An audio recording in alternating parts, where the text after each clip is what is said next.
आज हम करेंगे भारतीय न्याय संहिता 2023 की धारा 2 जो कि डेफिनेशन क्लॉज है। इससे पहले मैं आपसे एक चीज़ पूछना चाहती हूँ, अगर आप नए एक्ट के अलावा भी अगर कोई माइनर एक्ट या फिर ऐसे या फिर कोई भी एक्ट पढ़ना चाहते हैं तो प्लीज़ कमेंट कर दीजिएगा। चलिए स्टार्ट करते हैं। Section 2 definition. ठीक है, इसमें टोटल 39 डेफिनेशंस हैं। तो सबसे पहली आती है 2(1) एक्ट।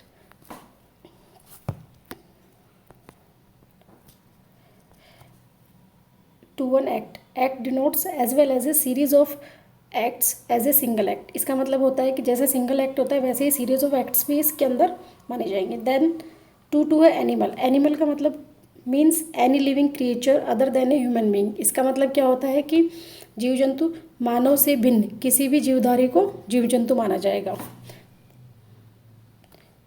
धारा 2 क्लॉज 3 है child. Child means any person below the age of 18 years. 18 वर्ष से नीचे का कोई भी व्यक्ति चाइल्ड की डेफिनेशन में आएगा।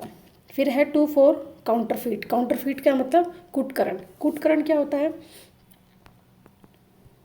ए person is said to be counterfeit who causes a thing to resemble another thing intending by means of that resemblance to practice deception or knowing it to be likely that deception will thereby be practiced। ठीक है, इसका मतलब क्या होता है कि एक व्यक्ति किसी एक चीज़ को दूसरी चीज़ के सदृश बनाता है विद इंटेंशन, मतलब आशय से कि दूसरे को क्या हो, प्रवंचना हो, मतलब डिसेप्शनकारी तो, या फिर वह जानता है कि उसके द्वारा जो चीज़ सदृश्य बनाई गई है उससे प्रवंचना होगी, तो यह कूटकरण कहा जाएगा। ओके, मतलब इसमें दो इम्पोर्टेंट चीज़ है, एक तो उसका इंटेंशन, इंटेंडिंग, दूसरा है नोइंग। ठीक है, नेक्स्ट आती है एक्सप्लेनेशन 1, स्पष्टीकरण 1।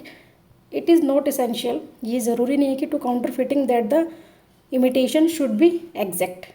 इसका क्या मतलब हुआ? इसका मतलब हुआ कि कूटकरण के लिए बिल्कुल आवश्यक नहीं है कि नकल ठीक वैसी ही हो। ओके, फिर आती है एक्सप्लेनेशन 2। एक्सप्लेनेशन 2 है when a person causes one thing to resemble another thing and the resemblance in such a person might be deceived, thereby it shall be presumed until the contrary is proved that the person so causing of one thing to resemble the another thing intended by means of the resemblance of practice deception or knew it to be likely that deception would thereby be practiced। इसका मतलब क्या हुआ कि इसमें presumption दे रखी है। कौन सी presumption है? शैल प्रिजम्पशन। इसका मतलब है कि न्यायालय यह उपधारणा की जाएगी जब तक कि साबित नहीं किया जाता कि उस व्यक्ति को प्रवंचना मतलब कूटकरण करने का आशय था या वह जानता था। ठीक है, नेक्स्ट है 2(5) कोर्ट, न्यायालय। मीन्स अ जज who is empowered by law to act judicially alone or a body of judges which is empowered by law to act judicially as a body when such judges or a body is acting judicially। इसका मतलब क्या हुआ? न्यायालय में क्या आएगा कि न्यायाधीश का जिसे अकेले को न्यायिक कार्य करने के लिए विधि द्वारा सशक्त किया गया है, या उस न्यायाधीश निकाय का, मतलब एक निकाय होता है जिसमें कि एक निकाय के रूप में न्यायिक कार्य करने के लिए विधि द्वारा सशक्त किया गया हो। ठीक है, या तो उसको अलोन या निकाय के द्वारा, तो उसे न्यायालय कहा जाएगा। नेक्स्ट है death 2(6) means the death of human being unless the contrary appears from the context. Death में क्या है कि death of a human being important, कि मृत्यु के अंतर्गत मृत्यु के संदर्भ में क्या लिया जाएगा? जब तक कि तत्प्रतिकूल प्रतीत न हो। मृत्यु शब्द मानव की मृत्यु का द्योतक है, मतलब कि मानव की मृत्यु, ना कि किसी जीव जंतु की मृत्यु। 2(6) इम्पोर्टेंट है। ठीक है, नेक्स्ट है 2(7) डिसऑनेस्टली।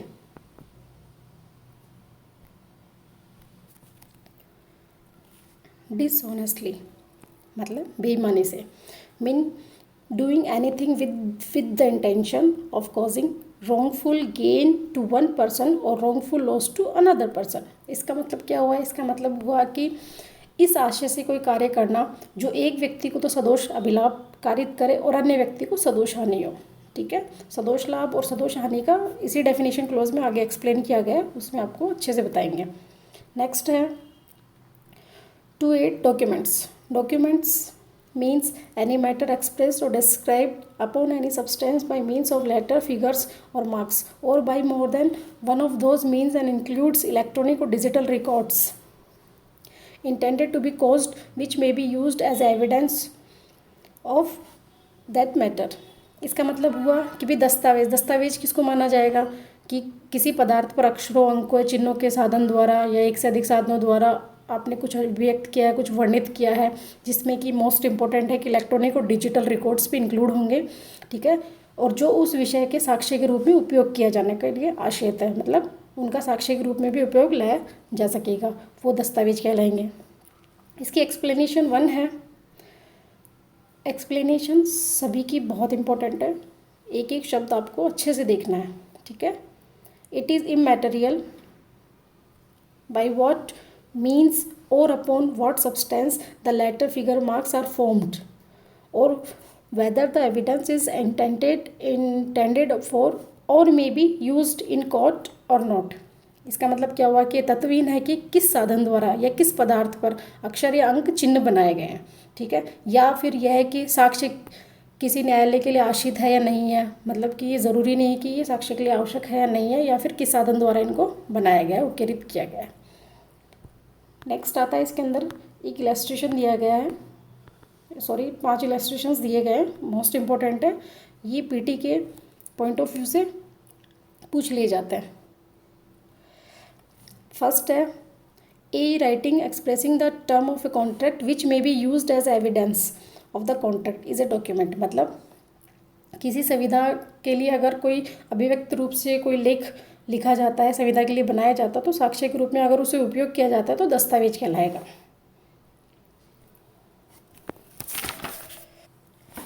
बी है a cheque upon a banker is a document, मतलब बैंकर पर दिया गया चेक दस्तावेज कहलाएगा। सी है, आप इन सबको अच्छे से याद कीजिएगा सीक्वेंस में। A power of attorney is a document, मतलब कोई भी मुख्तारनामा होगा वो दस्तावेज कहलाएगा। डी है a map or plan which is intended to be used or which may be used as a evidence is a document, ठीक है। नेक्स्ट है राइटिंग, मतलब उसका क्या होगा, कोई मानचित्र रेखांक होता है जो साक्ष्य के रूप में उपयोग में लाने के लिए जिसका आशय हो उपयोग में लाया जा सकेगा, वो दस्तावेज कहलाएगा, ठीक है। राइटिंग कंटेनिंग डायरेक्शंस और इंस्ट्रक्शन इज ए डॉक्यूमेंट, ये इसमें भी जोड़ा गया है। इसमें क्या होता है कि अगर कोई लेख कोई निर्देश या अनुदेश बता रहा है, उसमें कुछ भी निर्देश अंतर्विष्ट है तो दस्तावेज कहलाएगा। इसकी एक्सप्लेनेशन 2 है। Explanation 2, whatever is expressed by means of letters, figures or marks as explained by the mercantile or other usage shall be deemed to be expressed by such letter, figure marked within the meaning of this section although the same may not be actually expressed। इसका मतलब क्या होगा, important explanation है। क्या कह रहा है ये, कोई भी अक्षर, अंक, चिन्ह जो कुछ भी वाणिज्यिक या कोई प्रथा के अनुसार अगर उसकी व्याख्या की जाती है, मतलब अभिव्यक्त किया जाता है, तो वो इस धारा के अंतर्गत ही माना जाएगा, ठीक है। जैसे अब इसको इलस्ट्रेशन से समझते हैं कैसे। A writes his name, A अपना नाम लिखता है on the back of a bill of exchange payable to his order. The meaning of the endorsement as explained by mercantile usage it is that the bill is to be paid to the holder.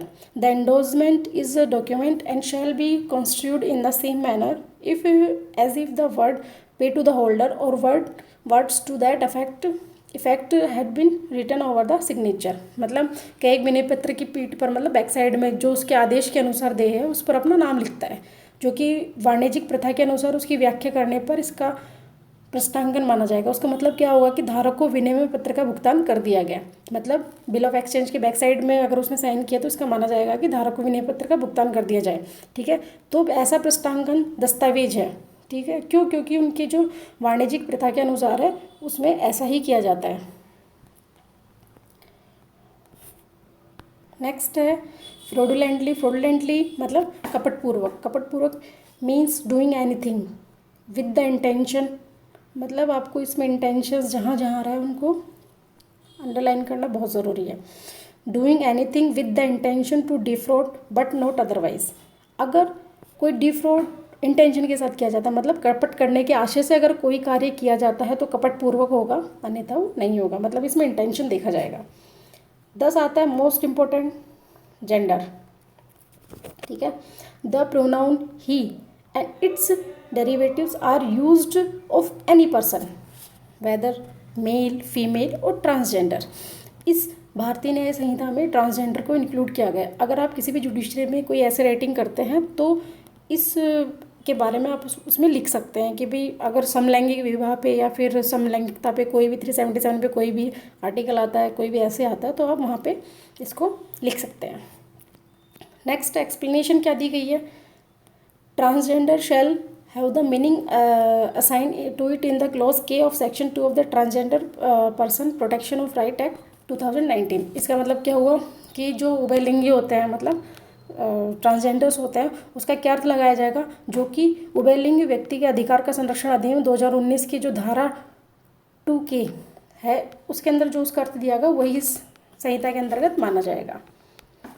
फिर बहुत important definition है ये, ठीक है। Next है अपने good faith. Good faith का मतलब सद्भावनापूर्वक। Nothing is said to be done or believed in good faith which is done or believed without due and care. ये नेगेटिव नकारात्मक डेफिनेशन दी गई है। इसमें क्या कहा गया है कि कोई भी बात सद्भावनापूर्वक की गई या विश्वास की गई नहीं मानी जाएगी, कि अपनी जो कि सम्यक सतर्कता और ध्यान के बिना की गई है, ठीक है। मतलब कि सद्भावनापूर्वक में आवश्यक है कि अगर आपने कोई बात की गई है उस पर विश्वास किया गया है तो सम्यक सतर्कता और ध्यान होना आवश्यक है, with due care and attention. Important, underline कीजिएगा इसको। फिर आता है 212 गवर्नमेंट। इसमें सेंट्रल गवर्नमेंट और स्टेट गवर्नमेंट आती है, ठीक है। एक को डेफिनेशन पढ़ लेते हैं, फिर नेक्स्ट स्लॉट में करेंगे।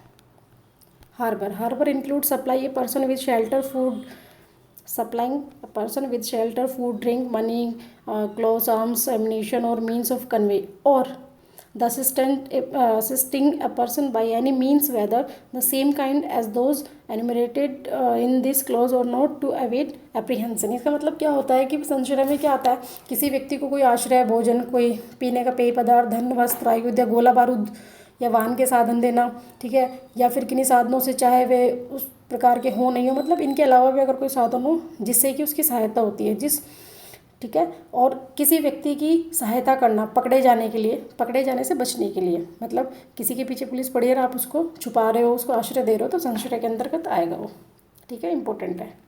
आज इतनी ही डेफिनेशन करेंगे नेक्स्ट लेक्चर में। Thank you.